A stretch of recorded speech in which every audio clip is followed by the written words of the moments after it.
According to a recent report from USA Today, 238 Republican staffers signed a letter endorsing Kamala Harris.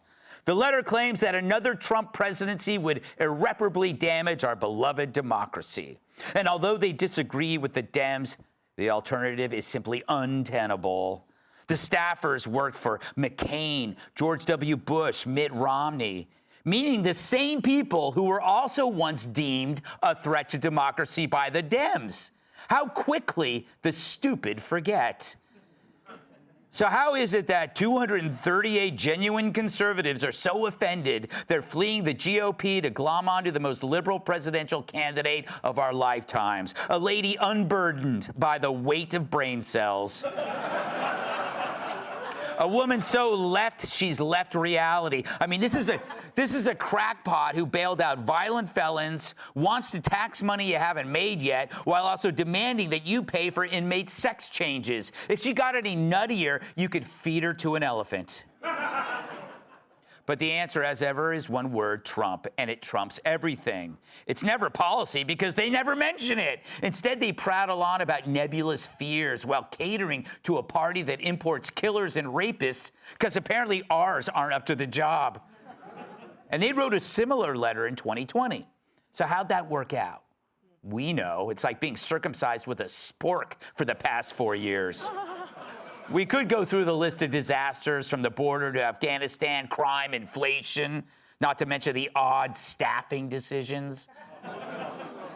So shouldn't these truth tellers at least admit their endorsement came at a cost? Or could it be it didn't cost them at all?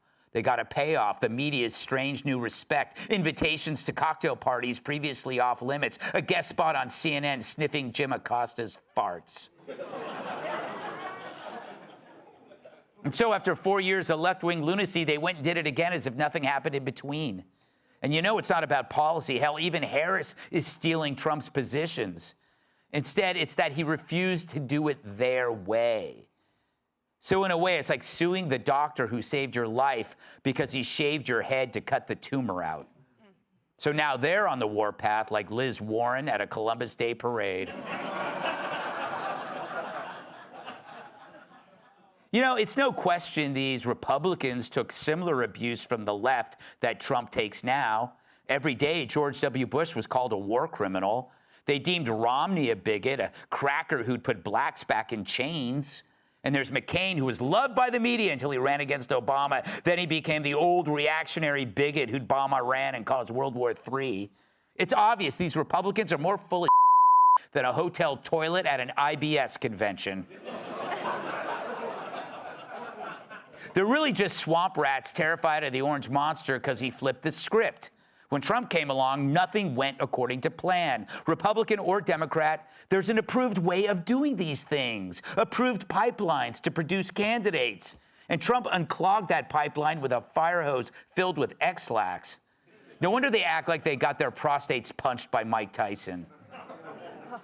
But remember, the Dems may be able to capture 238 drones, but Trump got a Tulsi and an RFK Jr., and that's a trade that I will take any day. Because those... Thank you.